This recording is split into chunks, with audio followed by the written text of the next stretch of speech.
ભાઈ 1500 રૂપિયા આપો ને. હાય તમારે ઠાણ તમારે ડ્રેસ લેવો.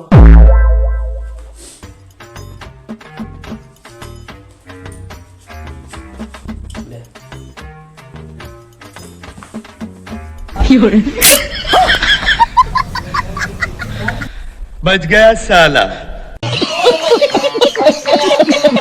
एक बात नहीं समझाती તું પિયર જાય હે તો આ ખાલી બેગ લઈને કેમ જાય? તમને ખબર ના પડે રક્ષાબંધન હે ને તો માર બેન રાખડી બાંધવા જવું વર્તા ભરી લેવા ને એટલે એ ભગવાન આ ના એને છોડતી. હેલા હા બોલ. તમે માર માટે તાજમહેલ બનાવશો ને? સીતાજી બનાવી છે.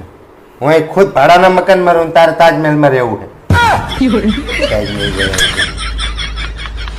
ભાડા ભરવાના છૂટા નહીં. ખેતી નો હોય તો સંપર્ક કરો. હાલો. હા ભાઈ બોલો ને. આ છાપામાં તમે નાખ્યું છે રેતી નો હોય તો સંપર્ક કરો. હા મેં જ નખાવી હતી. તો હમણાંથી મારી બાયડી મારા દીકરાની રેતી નથી, કઈક કરો ને ભાઈ. અલા કાકા ઈ રેતી નહીં કાકા, મકાન સણવાની રેતી. એમ તો મારે એમ જ છે. હું તો કાકા બીજું જ કઈ થઈ ગયો. Sorry wrong number. આવા નાવા છે બધા. હાલો 300 રૂપિયામાં આખી જિંદગી બેઠા બેઠા ખાઓ. 300 રૂપિયામાં આખી જિંદગી બેઠા બેઠા ખાવ. 300 માં આખી જિંદગી બેઠા બેઠા ખાવ.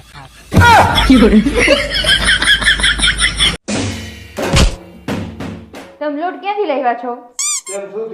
બધી રોટલી બળી ગઈ.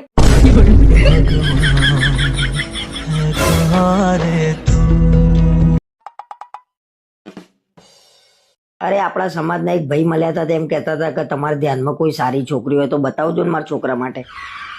ના હો, મહેરબાની કરીને કોઈના પડવાની વાત ના કરતા. પણ આપણે ક્યાં પડવાની વાત જ છે. કોકના છોકરી બતાવીએ તો કોક બૈરા ભેગો થાય અને એ ભોગવા. હોશિયારી ના મારશો. અને કોણ કેવું નીકળે આપણને થોડી ખબર હોય. એને મોટું મકાન છે, ઘેર જમીન છે, પૈસે ટકે હારું છે, બીજું તો હું જોવો એના. બધું હોય પણ પોતે કમાતો ના હોય તો છોકરી બતાવ્યા પછી આપણે જ સાંભળવાનું આવે ને. અરે કમાતો જ હશે ને છોકરો, અને એના વ્યસને નહીં કશું. તમે જોવા ગયા હતા? લગન પછી વ્યસન નહીં નીકળે તો આપણે જ આખી જિંદગી સાંભળવાનું આવે ને.